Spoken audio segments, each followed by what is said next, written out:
All right. We're going to start off with the first point I want to hit on is how to prioritize self-care in your life and what that looks like for each of you. So, Sierra, why don't you kick us off? And then we're just going to go from there. You guys jump in as you're ready, feed off each other's comments. Yeah. So I think for me, I'll speak from my perspective. Prioritizing self-care in my life has really first come from having like the mindset of how I think about myself in the first place.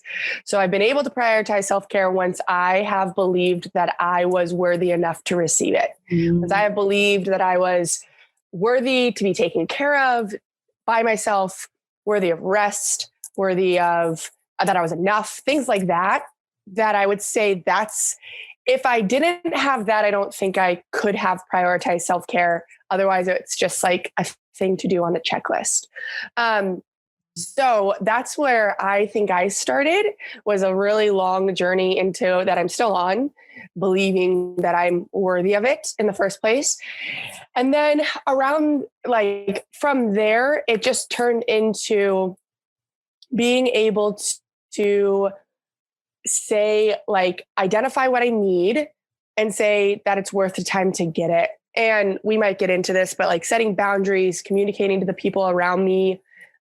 Luckily, I have very supportive partner and friends in my life now, where if I say I need alone time, then I can get that pretty easily. But for sure, I think previously it meant saying no sometimes to things that people didn't understand why, saying no to people who thought they really needed me in that moment, things like that. That it's hard. So I had to understand why I was doing it and be able to really get clear on what was okay, what was not okay, what I needed and when I needed it, and saying that I was worth getting that. And I think really the motivation came from recognizing that if I was going to give anything to anyone in leadership or anything else, I had to be absolutely taking care of myself before I could take care of anyone else. And operating so a place of abundance almost. Exactly. For sure. Full cup. And understanding it's actually, if I am leading people, it's kind of irresponsible for me to not take care of myself and not to have self-care, and then try to go take care of other people. Cause then plenty of people talk about this. I'm not the first to bring this up, but then I'm just resentful. Then I'm just angry. Then I'm just jealous that other people have boundaries and I don't. So, Brene Brown recently on her latest podcast just talked about this. So, I think that was the mindset behind it. And then getting into boundaries is more tangible. So maybe we'll talk about that more, but the mindset behind it was crucial for me. What self-care looks like for me is I'm an introvert. So it's a lot of alone time. I could probably just tell you this morning, I woke up, I made myself, I didn't start work till 11. So I made myself a slow breakfast. I journaled freeform 3 pages before I spoke to anyone. I drank a cup of coffee while I did that. I meditated afterwards. I went on a walk without a podcast, just silence. So things like that are pretty simple. This morning I had a long morning, but on a morning when I work at 6:30, it's okay, I'm going to go on a walk before I get ready, or just setting aside time that I can check in and ask myself, how am I doing? What do I need? And how can I get it? And then going from there is self-care, I think. And really lately for me, I think I'm also in a season of being given permission to just ask and what do you want to do? When I wake up in the morning, just kind of checking in and be what do you want to do today? What do you need? How can you get it? How can you make time for it? And getting really familiar with myself and my inner voice and listening to that and letting that lead in a lot of ways. But it's a lot of alone time, a lot of good coffee, a lot of journaling, walking, but it looks different in every season for me. Yeah. So, well, I think you hit on a really important point, that you have to believe you are important enough or worthy of self-care for it to really be meaningful and for you to make it a priority. And I think that is the biggest thing that we miss out on. I know as women, especially when there's all these things that the culture expects from us, that we, it becomes a checklist item. Like you said, I'm like, all right, I did my workout today. Check. I did my quiet time today. Check. And then you wonder, you get out of it and you're like, boy, I don't really feel rested and fulfilled, but boy, I checked it off my list. There's a big difference between that and like, no, I'm worthy of this. I'm going to take my time for this, and I'm going to make this a priority because I'm good and I deserve that, and to be the best me that I can be for myself and for my people. So, but I really like that. I liked all that you said, but that really stuck out to me. I really like it too, Bug. And I was thinking about what you just said, Melissa. It's the best place to operate from when building that self-compassion, self-care place, like Sierra described it, but you don't necessarily have to have it. I actually am arriving at it because I'm really just now a year and a half into this journey of really being intentional about my self-care. But if you don't operate from a space that Sierra just talked about and do that hard work over a long time, like she talked about, then you end up where I'm at 53 and having tremendous somatic issues that doctors can't describe or can't diagnose, and all that. And then you have to deal with it. And you're coming at it from an age of 53 instead of what I'm really impressed with our daughters of starting the journey much earlier than, and you and I have talked about this, so I think I can say this, you and I have started that journey. Yeah. And so it's a different route to it. It's harder. Well, I don't know. I think Sierra's done really hard work. She just doesn't have as many years of it. Yeah. But they've done it from a different spot and a more intentional spot instead of going, my goodness, I have to do something different at age 53 because it's not working. It's not working. I've done it up till now. Yeah. My body's screaming at me. Sometimes I feel like form has to precede spirit. Sometimes you need to put aside self-care and do it, even if you don't believe you're worthy of it yet. And that can help inform you that you're enough and worthy of it. So yeah, I think it's a give and take. It's constantly sometimes I'm in a place where of just epic worthiness. And that's where I'm doing it from. Sometimes I'm doing it because I know I need it and it reminds me of my worthiness. So I think that's a good point to add. I think it doesn't have to go in that order, and form can precede spirit sometimes to help you. Yeah, I really like that, Sierra, too, because starting it when I actually am practicing it, I'm in such a better spot. And I do have gratitude and belief in my self-worth when I'm practicing. If I get outside of that, I'm kind of starting over, but. Exactly. Yeah. Yeah, no, absolutely. Very good points. All right, Dad, you want to go next? Well, I kind of started. You did. And you've got kind of the 30,000 foot view of my journey, but really has just recently started working through some significant issues from my childhood that have it's time to deal with them, to integrate them into my whole self instead of it being siloed. And so for me, it really has been slowing down. I have been a very hard charger going through higher education, first in athletics and now on the academic side. And just now realizing that really from a lot of what Sierra said, I haven't been operating from a full cup. And that has taken its toll on me. So far more intentional about self-care now than just a couple of years ago. But really from a prioritization standpoint, I'm usually pretty good, especially since being in the therapy for just over a year and helping to build these skills in myself. I can tell you, today is an example. I watched a movie last night that really triggered me. Precious, tough movie. Don't know if anybody's watched Precious. Be ready for a little bit of a ride if you are going to watch it. And it triggered me. And so today I didn't go into work. I wanted to make sure I was taking care of myself. Courtney is snapping the fingers for Dad right now. Now I will say this is a big journey for him, people. Big journey. 5-10 years ago, there is no chance this man would have stayed home. Yeah, but it was a realization. I mean, it was a tough night. It did trigger me. I woke up and I wasn't in a great spot. I wasn't going to be real effective at work until I did some work myself. So I went for a long walk, which is usually a go-to for me, pretty consistent with that.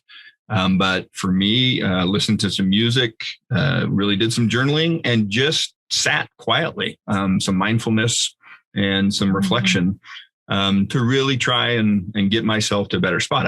Will say later in the day, I did take some team meetings from home. We're all in that pandemic world, so I've got a little office at home that I can still do team meetings.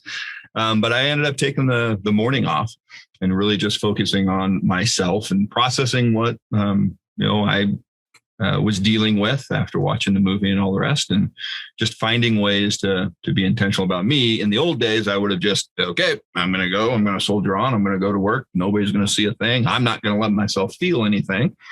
And that's why I'm at where I'm at 53. Yeah. That's a huge step for you. So I don't Dad, want to. I'm so proud of you. Thanks, Court. That is such a good job. Yeah. Thanks, Good lady. job, Dad. Yeah, these ladies love their dad, and because he is, they would all tell you, the best girl dad ever. These girls make it easy. Beautiful young women that you are. Yes, young women. I'm the most blessed girl dad ever. There we go. All right. Who's up? I can pick up off Dad. Dad, yeah. Courtney and Sierra said, really, that's really awesome. I'm really proud of you for doing that. I think that's a huge step, not only in our own individual worlds, but also like collectively in the society that we live in. We don't, it's almost as if the system is set up so that we don't interact with our bodies on a conscious level on a day-to-day basis, or we don't like have time to, or there's not tools or resources to, so that we will keep going, we will keep grinding. Because if we don't keep going at the pace that our society is taking us, then production won't actually get done. And actually the whole system will be forced to slow down. So when I think about self-care, lately I've been thinking about like, oh, it's actually almost a form of resistance for me to interact with my body on a highly conscious level, to get intimate, to connect on a deep level with my body every single day. Because when I do that, I actually am forced to go at a slower pace, and at a pace that where I'm demanding less of myself. And so that's really cool that you did that. It's almost like a little act of resistance. I do want to speak to self-care because I do think there's layers of privilege within it. And I want to speak on that because there are a lot of people, communities, circumstances that can't afford self-care. And like we are all in this family, I think, extremely privileged, but on varying levels, depending on our job occupation and stuff like that. But I have coworkers, I have friends who and I know people who wouldn't be able to take the day off. And so what does it mean for accessible mechanisms to self-care? What does it mean to prioritize mental health when we're talking about paid leave, when we're talking about PTO, when we're talking about just like a valid reason to not go into work today? Mental health days are just now, I think, becoming kind of like a brand or like the lingo in the last 10 years. And so I'm thinking about what Dad did, and I feel like really grateful that he did that. But I'm also like, there's a lot of people who that privilege is not afforded to them. Of when something is triggering or something is hard, you have to go into work the next day, because if you don't, then there's no food, there's no clothing, there's no, the bills aren't paid.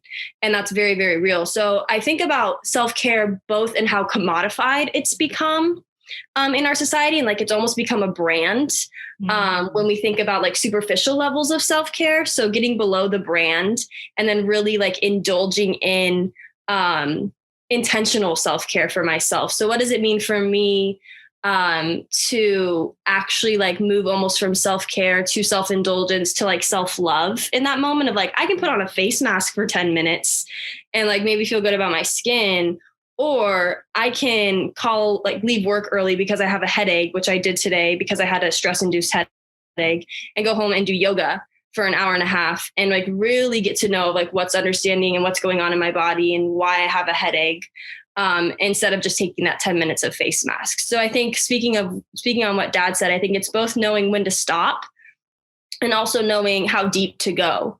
in those moments. Some days I just want a bubble bath, and like that's enough for me. A couple of weeks ago, gas spilled all over me at the gas station when I was about to have a really fun date night with Takunda, and I I had to literally, like, I needed a bubble bath. Like, bubbles are what made me feel better. That's how I got out of my funk, because I was distraught.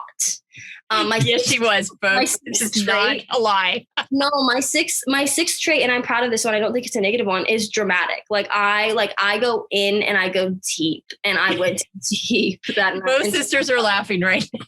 That's her parents. Like, the only way I'll get out is this bubble bath. And it worked. But days like today, it's like, nope, like my body is heavy, like it is grieving, it is working through something. I have to go deeper, or else I'm going to go into work tomorrow just as exhausted and probably have another stress-induced headache. So I think there's layers of privilege to self-care. And I also think it's important for me to identify when I'm doing self-care, because it's like cute and popular and trendy. But what am I practicing in self-care, and what am I practicing that's actually going to push me forward and evolve me more into alignment with myself. So. Good stuff, Kai.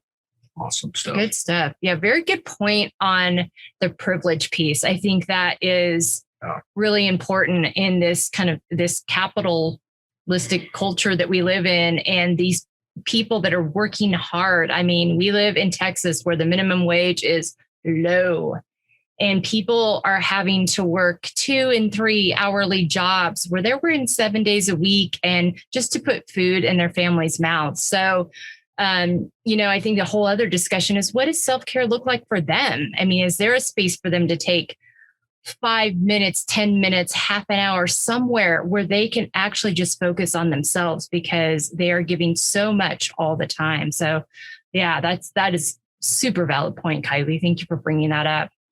All right, Courtney Court. Yeah, I feel like for myself, until in like this last year, really, until I went kind of deeper into the more meaningful stuff that Kai was kind of touching on, I didn't like the surface level stuff didn't really mean all that much. So I think for me, like most fundamentally, self-care has been like coming back to myself, or kind of like learning about myself for the first time, even trusting myself, and then kind of redefining things that I either like inadvertently let people define and choose for me, or like overtly kind of just let people decide.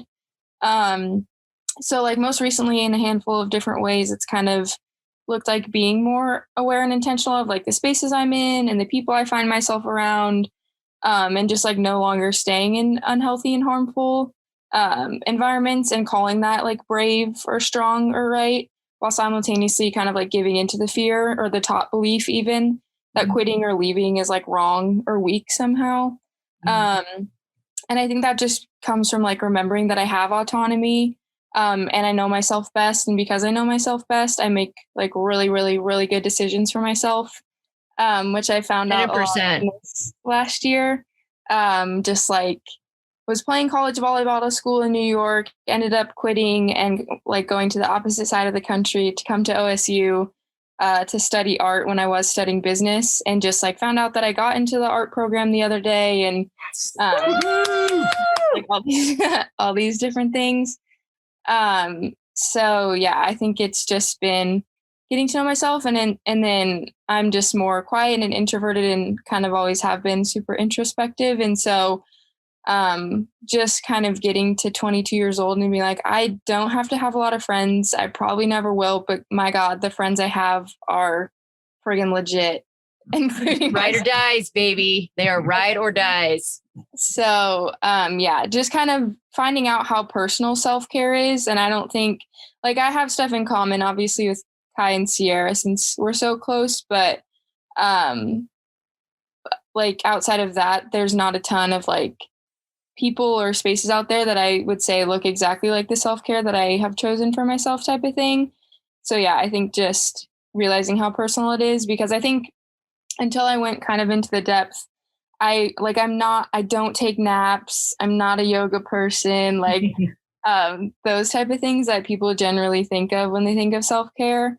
Like self-care for me could be like taking myself out to coffee, or like going to the beach, especially nowadays, because the Oregon coast is like one of my favorite places. that exists, but a lot of times it's also like putting on music and cleaning my room, because simple and tidy spaces are like what brings me the most peace, or like taking my car for an oil change or vacuuming out the inside brings me an undeniable kind of inner peace that I can't explain. So stuff like that, it's just like super mundane, but I love it. And then the cleaning the room inevitably turns into a little dance party, which is great. Or even just like cooking myself a really, really, really good meal that's also like nourishing but hearty. So yeah. I love how you've spoken to how everyone needs to find their own space and place for self-care and what it looks like. Because your self-care looks very different than your sister's self-care, because it, in a lot of ways, not in all ways, but in a lot of ways, but because it fits you. And I think we sometimes get locked into these spaces where I must meditate, I must do yoga, I must, do these things, and do those things if they feel good. But I can tell you, I did not start doing yoga until a year and a half ago, because that is just not what worked for me. I got to a space in my life and tried it again, and it's really helped me, but that's not the space I was in 10 years ago. So that's another thing too, is these things are going to change over seasons. Just because it works for these guys now in their 20s doesn't mean that's where you're going to be when you're in your 30s or 40s. So also being open to change and continuing to examine what that looks like for you in the different seasons you go into. But I thought your point, Court, was really, really, really important about that. What looks right for you, not what commodified world tells you is what self-care is supposed to look like. So thanks for bringing that up.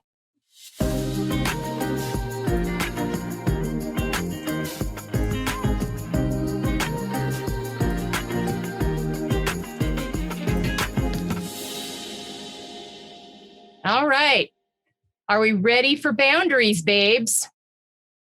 I recognized probably 3 years ago, Sierra, I think, started it first, more just from being older and some experiences she'd had and people she was learning from, this idea of boundaries. And she would talk about, no, I don't have the space for that right now. Or no, can we visit us later? And I'm just like, no, we need to talk about it right now. Why are we visiting it later? I mean, I had no concept of what that looked like, what that meant. Brady's nodding his head vigorously, because I would just be like, what the frick? Why are we pushing us off? But then within that, simultaneously, I was recognizing the peace and the contentment that was coming within that from her. And it took me about 2 years where I was like, there might be something to this boundaries thing. And I can tell you, I've been setting them myself for the first time in the last year. And man, what a difference. But yeah, so I turned it over to Bug, because I think she kind of started that, and sisters closely behind, like only because really they're younger and just had different experiences at different times. And I think in some ways started doing it in their own journey, in their own way, kind of what they learned from her, but saw what she was doing and be like, that looks healthy. So, all right, back to you, Bug, now that we have context. Yeah. So I think for me in my personal journey, I definitely started learning about the idea of boundaries when I started learning about the idea of values. So is this concept that like, I care about things that nobody else in the world cares about quite as exactly, or like the things that I care about matter, and I should pay attention to them, and I should honor them, because that's how I like honor myself and live a fulfilling life. And from the things that matter, then comes boundaries. And I think the idea that like boundaries help you honor values is important to me, I think, because otherwise it just looks like no a lot. And I think you can like just overdo it sometimes. But it's this concept of like your boundaries are there to help you honor your values. So I would say that's when I first started learning about them. But to be candid, can I curse on this podcast? Yeah. Okay. Shit didn't get real until a pandemic happened, a country's reckoning with racial injustice happened at the same time that an insane very difficult work season, hardest work social season in my life happened all at the same time in this like shitstorm of you're going to learn to take care of yourself or you're going to flounder, Sierra. So started happening to me about a year and a half ago. And that's when I got really, really serious about boundaries. And it all came from the guidance of St. Brene Brown and St. Glennon Doyle. So they I'm not going to say anything they haven't said, but this one story in particular, and I literally FaceTimed Kylie when this happened, but I was like in this crazy work season, I was leading a cohort of 30 plus college coaches. I was in way over my head, not to mention everything else going on in the world.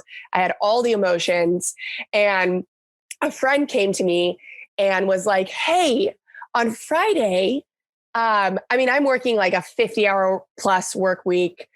Plus I'm an intuitive, emotional empath. And so I'm just like feeling all the feelings. And a friend came to me and was like, this Friday, why don't we make a fun dinner and surprise? So her boyfriend, our other friend's boyfriend, and my partner, why don't we surprise the boys with dinner? And it'll be so fun. And it was such a good idea. Kudos to her. This is not a criticism. Yes, you go for it. If you got that energy, awesome. But at the time, me and one of the girlfriends worked together. So she was also working a crazy work week. And then two of the boyfriends, not including my partner, weren't working. They were but they were financially okay. They were weren't working financially okay. So I say yes. I'm like, sure, let's do it. I've got a 60-hour work week, but let's go in. And then I get done with that conversation. I'm like, what? Why is no one making me dinner? Why am I making dinner for people who are not working right now? What? And I just saw resentment, crazy, just skyrocket, and realized that's not her fault. It wasn't her. I was so resentful. I was so angry. I was so ticked off, and recognized hold on, a boundary is only allowed to be crossed of mine if I let someone cross it. I give that permission. And so that's when I got really serious, when I recognized all this resentment coming up in me and heard Brene Brown talk about that, resentment is the number one way that you stop caring about people. Yeah. It's the number one thing that gets in the way of you caring about people. And as someone who is leading lots of people, I was I can't afford to stop caring about people. And so it became a really serious thing for me of if I want to be a good leader, if I want to care for people well, if I want to love my family, my people well, I have to set boundaries. And what that means to me is recognizing what is okay and what is not okay. That's straight from Brene Brown. So what is okay and what's not okay as far as things that can come and be around me. And I think that can look different in different seasons. Like I said, it's all based on your values. But yeah, it became for me things it is not okay to not try to empathize or understand other people. It's not okay. It is okay to be frustrated with things people do. It's okay to need to get that frustration out sometimes, but it's not okay to not try to understand or empathize with other people's stories. That's just not okay. For myself, for me, or around me. It's not okay to take my time without my consent, things like that. But it is okay to ask for my time. And it's also okay for me to say no.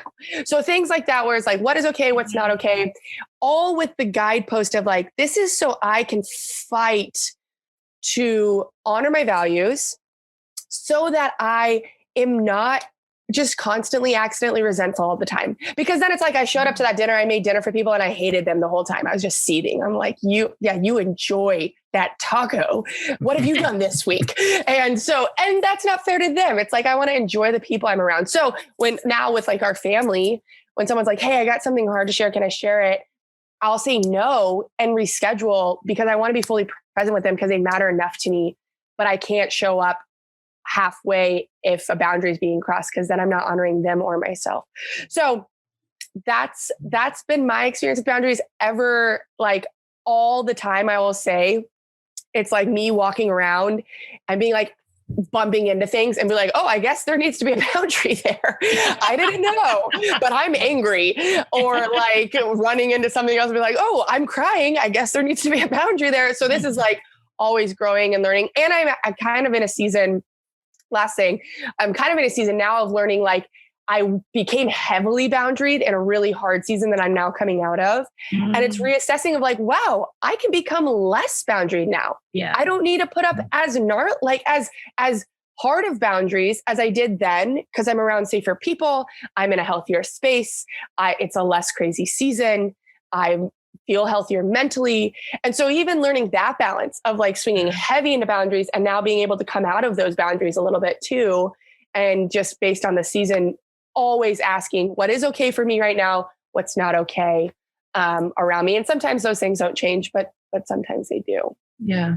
Well, and you mentioned that you reached out to Kai. So how did Kai help you navigate this? Yeah, Kai, I think it was, she was so good. Something along the lines of like, what you feel is valid. That's great. Also, you made a commitment, so you can't back out. So I think you asked the question, Kai, of like, how can you honor what you're feeling? And even though you're owning that you're going to show up, a boundary's been crossed, you're owning that it's on you. And I think that's the important part. It's not, I didn't put it on the person who asked me about dinner. It's not, It wasn't her fault. It's like, I have ownership here. But how can you honor the feelings you have? And so I think essentially it was like, well, can I rant to you real quick? I'm really frustrated. She's like, yeah. And so I did, and it was great. And I like felt that emotion. And then I showed up and I was better showing up to that dinner. And, but it was like, okay, how can you honor the feelings you are feeling while owning that you have to show up? But what's a boundary you can set inside of that night that would honor yourself? And I think I said like, I'm done by 9 p.m. And she's like, sweet. Okay. If I felt like a boundary got crossed and I got myself into a situation that I can't get out of, how can you still set boundaries inside of it? Sure. That honor yourself. So yeah. Nice. Good job, Kai. Sierra said something that brought something up for me. Yeah, Sierra did a great job. She didn't really need my help. I basically was just like, you could say no, but she would look like an ass. So how do we not look like an ass and like still set boundaries? Because I think that's important is like, I'm a very boundaried person. I might be the most boundaried person that I know.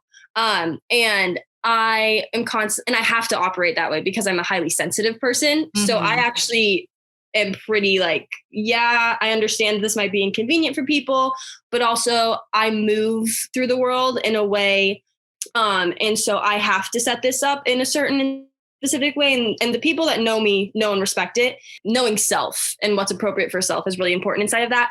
But also not to be so boundaried where you're like saying no to like life either, I think is something that I've really had to learn is like, and there's just straight up times where like, you never want to be that person that's like, oh, like, hey, we were supposed to meet for coffee at 4, but like running 15 minutes late, like 4:15. And like, I never want to be that person that's like, actually, I said that we would meet at 4 and I don't have space for you. So 4:15 will not do. I have to take my pet to the appointment at 5. Like, you can't like, I don't want to be that person. I get that some people need that, but I want to be flexible enough for people to be human and still honor myself in the process. So it's like, what's the boundary what's the boundary between adaptability and like honoring self, and like how can I kind of meet in the middle on there?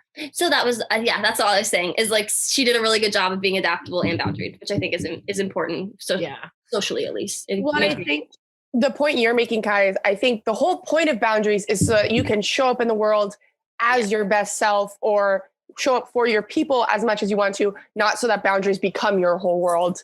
And so the idea that like boundaries for the sake of boundaries, that's not what we're doing here. We're doing boundaries so that you can show up as your best self. We're doing boundaries so that I can show up for my people as much as I want to, not because I just think I want to set boundaries or because it's fun. It's not. And the hardest thing in the world, actually, I would say, is not setting your boundaries. It's communicating to people after you set them. I love identifying my boundaries. I'm like, I know myself. I love my values. I'm in my integrity. But then the second somebody asks me something that crosses the boundary, then the hard part is like, hey, I understand. I see right now that you're really upset with that person. However, it feels like we're veering into lack of empathy. And actually, a boundary of mine, can I communicate a boundary of mine? A boundary of mine, and actually communicating that is, I mean, another story of like literally the day after I set my boundaries, one of those boundaries was no, like, it's not okay to bypass emotions around me. It's not okay to like not let people feel what they're feeling. And then the next day I had a conversation with my boss where he tried to like spiritually bypass some emotions I was feeling. And I had to stop my boss, a 45-year-old man, and say, hey, thank you so much. I see that you're trying to make me feel better. I see that you're doing that because you care about me. However, I'm actually comfortable with this emotion, and it's a boundary of mine that I feel it. So if you're not comfortable with it, that's one thing, but I'm going to ask you to let me stay here and not fix it, because that's what's okay around me. That's the hardest part of boundaries. Yeah. And then going to the bathroom, you're like, huh? I just said what to who? But I would say that it's, in my experience, like identifying what's okay and what's not okay makes you feel like a queen. It's communicating that to people. That's like, and I'm going to own I might disappoint you. And that's okay. I'm going to own it's going to feel awkward. That's okay. So I would say even the hard commit to like, you can set them, communicating them is like the real work, I think. Especially with people that don't understand boundaries. I think you guys would all say, in total honesty here, that until Dad and I really started getting a grasp of this within the last year and a half, that made communication in our family complicated at times. Because you three, and we'll get to you, Courtney, in a minute, because Courtney, I think you have been kind of naturally boundaried. I feel like you have kind of understood boundaries before you knew that you were understanding boundaries. I think it's just innate in your personality.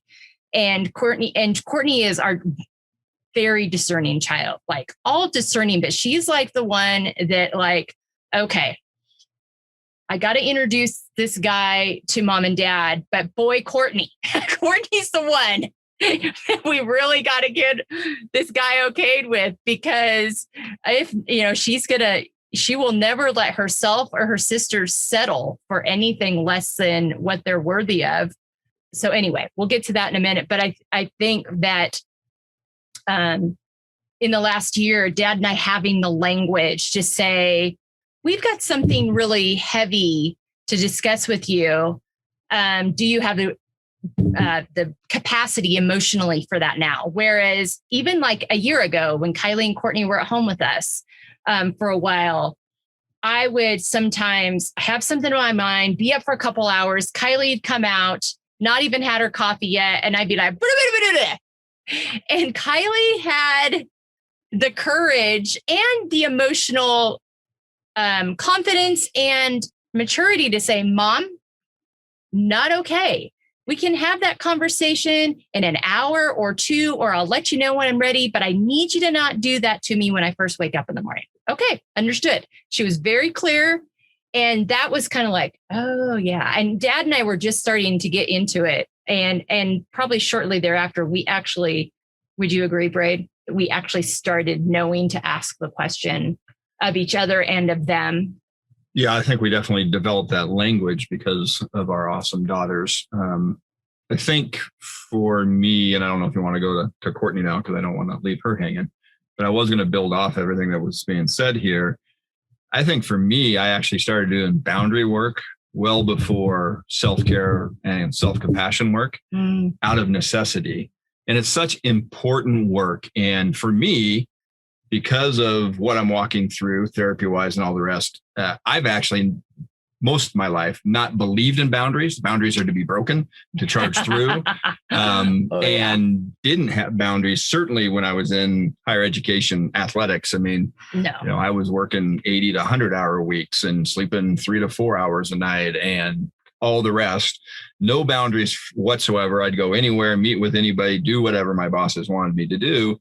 And really didn't get much better when we went to Chicago. Where it really showed up for me was when my job before this one, I actually knew fairly early, 2-3 months in, that I was working for a batshit crazy boss who did not understand boundaries. And I was going to be damned if I wasn't going to be successful in that job.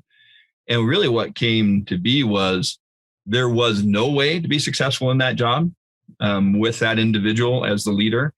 And what that experience really taught me was I let that experience change me because I wasn't willing to set up boundaries. And I wasn't willing to establish what was going to be healthy for me to have a chance to be successful in that position. And that was a great wake-up call for me. That's when I probably really started first thinking about trying to develop the skills of boundaries, because it transformed me. And then, just like everyone's been saying on the podcast so far, I can't then be the leader that I want to show up and be if I don't know where I stand and if I'm not true to myself. And so that was a great wake-up call for me. And I think I've been really working on that for mostly the last 3 years. Yeah, agreed. Absolutely. But just now getting the language because of the great leadership of our awesome daughters. 100%. No, agree 100%. It became a matter of survival in a lot of ways. Yes. Kylie. Can I add on to that? Yeah. I was forced to set boundaries either, and I also kind of see myself having known when a boundary was breached as a kid, because when I would express an emotion, then I knew that was a violation, and therefore something had been crossed, like something sacred had been crossed. So also I think it's important to note that like setting boundaries aren't perfect, because I don't know how to set a boundary until it's been breached. And so I'm going to have to go through and level of trauma at the end of the day. Right. So for me, it was the recognition of trauma in my own life and being like, okay, trauma has happened, and I don't want to assume that this is common for people who, which nearly everyone does, but who have experienced trauma. But for me, the main source of my trauma, and I feel like it could be collective, is like not feeling safe, or like some sense of safety has been breached. Yeah. And so it becomes, how do I build a safety net? And obviously that can become harmful if there's safety nets too high or too rigid. But then that's where that beautiful adaptation of flexibility comes into play. But it was this understanding of like, okay, my body is going to communicate to me when something has been breached. So how do I like my somatic self, my emotions, my sensational body is going to communicate to me when something has been breached. So like self-care, how do I then honor self and commit to myself and commit to creating a safety net for self, for body, by hopefully creating a rhythm where that doesn't happen.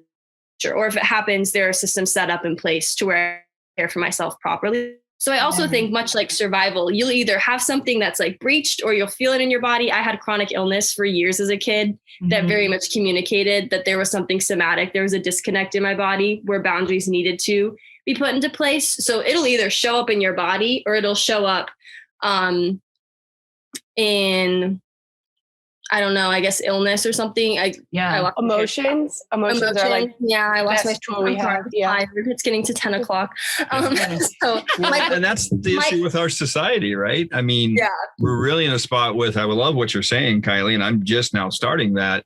But our society then says, okay, magic pill will solve that illness, that sensation, that whatever's wrong. And we've got a magic pill for it. Yeah. Instead, what we should be doing is exactly what you're describing, listening to our bodies, feeling that, knowing where those sensations coming from, because it's stored up energy from the trauma that hasn't been released from our body. And until we deal with that, it's going to continue to wreck our bodies. Yeah. The fact that they're connected. Yeah. Which then, the emotional body and the physical body is connected. So then it infiltrates every other part of our life. Yeah. Sorry, y'all. I got past 10 o'clock and it's really up for grabs after 10. You don't know what's going to happen. That's all right. My bad. That's all right, Kai. All the authenticity. Here we go. All right, Courty Court, our naturally born boundaried child. Share with us your wisdom. I think my boundary journey is really interesting, kind of funny, but like not like a ha-ha funny, just like, oh, that's ironic a little bit, because I would say like tangibly or like intentionally, I guess, or consciously, I haven't been setting boundaries until recently, I would say, or I wouldn't have been able to like name like these are my boundaries. Mm-hmm. Like ever since I was little, like my body and my like inner knowing, something within me could like read space, like, and still can like read spaces and is like, this is a safe space or it's not. Mm-hmm. And I like literally can't open up to people or in spaces that aren't safe. Like there's something inherent in my nature, and like maybe all of it's not healthy, but I think a great deal of it is. And I think I mislabeled it as like unhealthy when I was little, just because it was different than everyone else or was more heightened, especially at such a young age as like my first grade self was like, boundaries are, you know, like a color coded closet and making your bed right when you wake up type of thing. And like, you don't talk to anybody till that happens and you're waking up. And like, it was just like a structured morning. So I could literally wake up and eat my cereal and watch the Today Show. And like, that was going to set me right before I went off to first grade in my burgundy corduroys. But like, and I used to be so frustrated with myself, that I wouldn't just be able to be like bubbly and fun and open up to people right away type of thing. And then later on, or it would be like, I'd be like, I don't know, there's something about this person that's like not right. And friends would be like, come on, like just give him a chance or stuff like that. And then like, I'll say it 100% of the time, most likely pans out, person not worth our time in the slightest bit, not worth our time. So like that type of thing, or spaces just like wasn't healthy type of thing. And so I think I low-key feel like it's a superpower now. But yeah, but it's also like, I just didn't listen to that for so long, I think, because I didn't recognize what it was, or I didn't recognize that it was my body working for me, like not against me, type of thing. And so yeah, I think that's just been kind of like an interesting thing to recognize lately of like, that's always been there. And I know that like little first grade Courtney is looking at me now of like, proud of you, but I told you so, like type of thing, really, you know, like took us this long. But I think it's also been interesting too, because I think I've really started to set it post like competitive athlete life. And I think it'd be really interesting to see what setting boundaries specific like for college athletes or like competitive high school athletes, because we started playing competitive sports at a very, very young age. And so I think most of my recent boundary setting was like not a lot of my time was mine growing up, which is like in a lot of ways was like I was doing stuff that I did enjoy, but nonetheless, like no one teaches kids into like adolescence into college athletes, or I'm assuming like if you do theater competitively, or I'm assuming other things, but I can only speak to athletes really. Like, yes, you want to be committed and you want to reach a certain level and you like have to give up space and time in order to do that in a certain sense. But like, my God, also, how do you fight for yourself? I think especially within particularly like the college program that Sierra and I were in more so, which I don't know Kylie specifically, but Sierra and I played for the same program, highly structured, lots of rules, lots of repercussions, you know, for like things. And so I think I just got out of that realm and was like, whoa, like this, like my time is mine. Like, I have a say, I have autonomy. And like, it was almost kind of a shock or like a little overwhelming. And I tried to kind of like dole it out or give it away to certain things because I was so unused to it. So like, obviously I'm speaking from like post that life. So I'd love to like go back into the athlete world, maybe not me personally, but somebody, and be like, this is what we're going to do, kids, because you deserve to have boundaries. And yes, there's a commitment level, but like, just like these adults shouldn't own you, quite frankly. And I don't know what that looks like, but I know it needs to happen. But anyways, just like, yeah, I'm sacred. My space is sacred. And I have autonomy on like who gets let into that. And so just going back to that, like then that whatever knowing that I have that knows who's safe and what's not. And just getting past the like kind of fear that you'll disappoint people, because it is true. Like back to if the people who don't have boundaries are probably going to be disappointed or not understand the boundaries you set.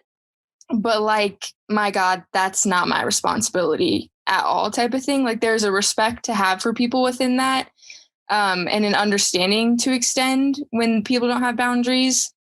But just like, it just kind of boils down to like, just kind of like asking myself, like, what do I want from this life and from this experience? And like, am I getting it? And like, if not, then what are those boundaries that need to kind of take place? And I think too, for me, I guess like a harder boundary that's like not as obvious to kind of set is like, I'm a loyalist and like a 6 on the Enneagram and stuff like that. And so I'm most often the like friend that's reaching out, especially because like none of my friends are in person. We're like scattered across the country. Like I'm the friend who's always reaching out or staying in touch with people and like taking so much pride in that. And I get like complimented on it. But something I've been trying to set like more recently, I think within the last like 6 months, maybe something like that, is yes, valuing the friendships that I think are kind of like long-term and we're sticking around, but also like not to a certain extent, and I don't know exactly what this looks like, not giving more than like what I'm getting type of thing, or like the energy I'm putting in, like I am also receiving and like I deserve to receive that back. Yeah. And it's great that I keep in touch, but I also like, as much as it is fulfilling for the people that I'm keeping in touch with, like, is it fulfilling for me? Type of thing, which is like a harder one and a little more of a gray area, and one that's like, oh, why do I take so much pride in like overextending myself? Kind of like that. Yeah. And then also just realizing that I'm an empath and maybe the biggest empath in the family. I don't know. Kylie and I, we go back and forth. Yeah. But I think I just like was this little kid who was like super strong physically and stuff. And so I just was like, that was kind of what was highlighted about me. But I was just this like gushy little tender ball of mush that would like go and feel things. Little Courtney would go feel some shit at night when I was just like tucked like a little burrito in my bed. And I was like, today was hard, or like today was like really happy, but whoa, I feel hungover from all that I felt today type of thing. Mm-hmm. And so just like also realizing I'm an empath has been revolutionary in setting boundaries of like, I won't recover from that if I take that in right now for like a week. So we're just gonna chill. Or like if those things do come up, I'm calling Kylie and Sierra every day and we're working through it type of thing. But not putting myself, like if I'm not, like checking myself emotionally, and if I'm not in that space, like not kind of taking in those harder, heavier things, because I feel things deeply, whether that is like pain or joy or sorrow or whatever, and I'll just overflow and be in my room for 3 days if I try to do it all at once. So yeah, for all the empaths out there. Yeah. We're not alone. Shout out. That was a lot of word jumble, but no, it was really good. And I think that the great thing is you've all spoken to different parts of what it means to you, which I think is great because you guys are all 3 unique individuals. You have commonalities. You love each other fiercely, but you're very much your own people. And so you very much have your own paths and ways of doing that. And I think it's important for people to know you find your path, find your way, find those values, and don't be afraid to make yourself a priority. And Court, you brought up a really good point about making sure that the energy you're putting into relationships, you're also receiving that energy back. I mean, that was a really important conversation that I've had with my counselor over the last year and a half is, as I'm setting boundaries with people that don't understand boundaries, what does that look like? How do I work through that? And she's like, you're only responsible for your part of the relationship.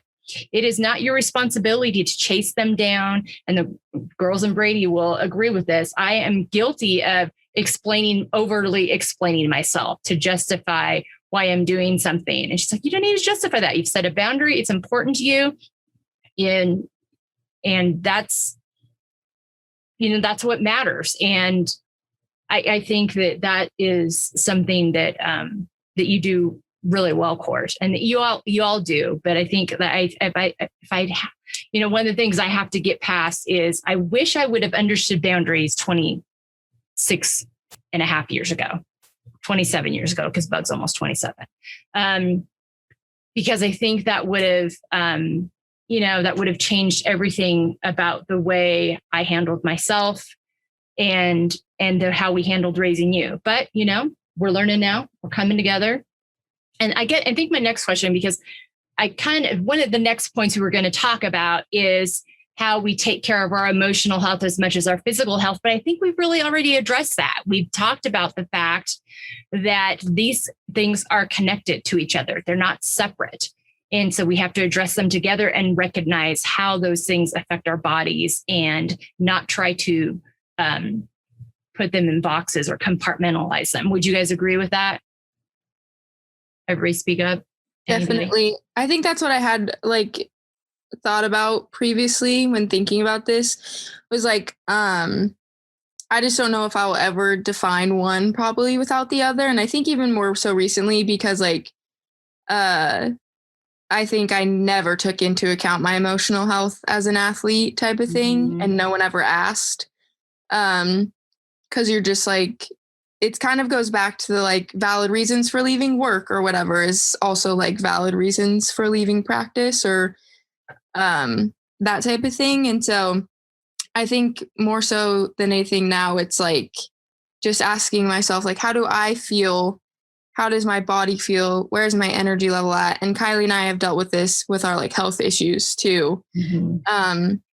And then going from there in terms of what emotional health looks like and into physical health, because a lot of times they are intertwined. So the emotional health might a lot more lately looks like longer walks or lighter workouts type of thing, and tied with emotional health, or it looks like I need a break today and I don't really feel like moving all that much and I don't have to, and I feel kind of good about that decision versus I will feel worse if I make myself go on a 2-mile run or something like that.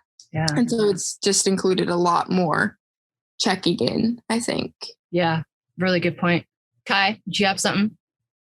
I was just going to piggyback off of that. I had a really terrible experience last weekend. And so this week it's really shown up in my body. And I'm normally a movement every day kind of gal in some form or the other. And I like to do intense workouts because most of the time it really helps my emotional body and it really helps endorphins. I've actually had a week this week though, where I've come out of intense workouts more anxious. And so I've actually had to stop doing highly intense workouts. And I 4 days of yoga, and then 2 days of more intense maybe, but it's normally a little more the other side.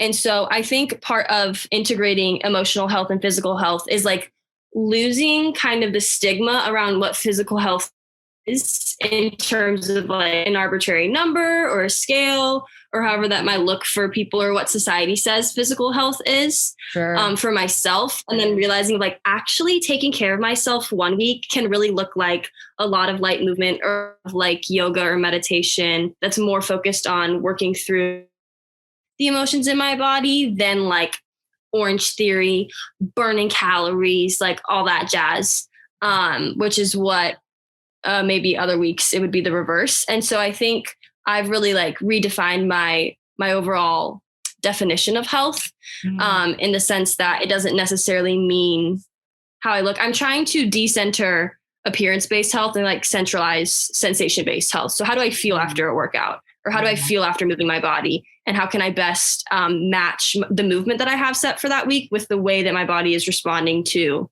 the outer world? Sure. Yeah, go ahead. Well, I would definitely love what Courtney and Kylie are saying. And I'm just a one-off, but I believe I'm on this journey now where I believe that you truly can't be physically healthy if you're not emotionally healthy. And that's just the journey I've been on.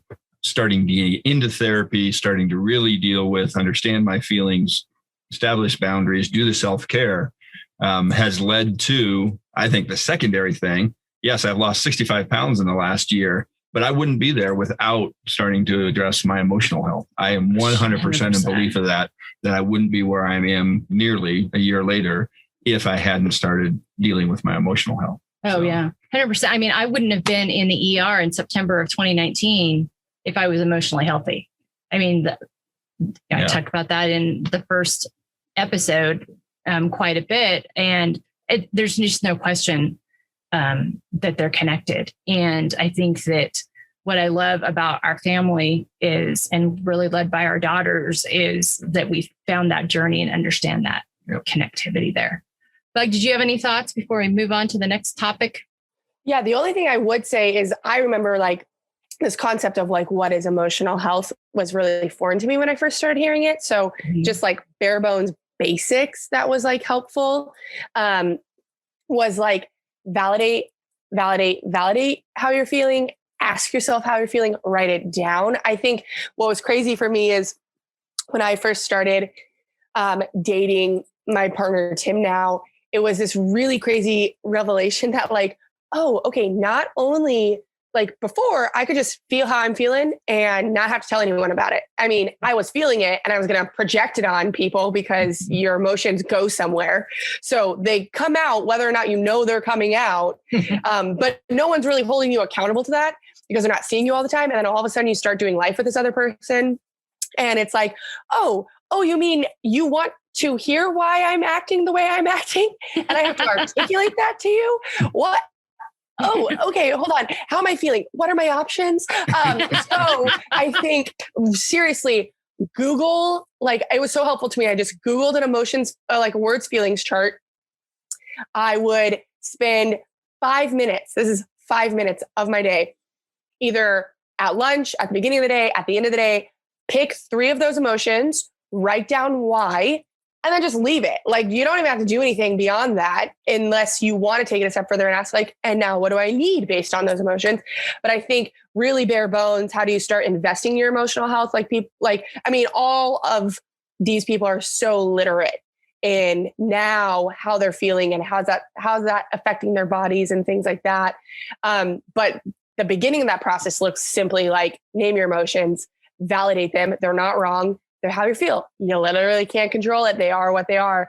And then ask yourself maybe like 2 sentences of why, and then just like sit there and feel it is a good place to start. So that's the only other thing I would add is like, if you're starting from ground zero, which I was at one point, like learn to name them and 1,000% agree. And just I've got my feeling wheels. Yes, from when I started my therapy. Yep. And don't feel bad if you've got a list goes up, because we've been told in our culture that emotions and feelings are bad or a negative thing. And they're our friends. They're how we know things are going on with us. And so we really have to dispel that lie about that. But because we are in a culture where that hasn't been celebrated or discussed, a lot of us, I would say for much of my life, I didn't even know how to describe what I was feeling. So if you're in that camp, you're not alone, and Google it. Google, it's there.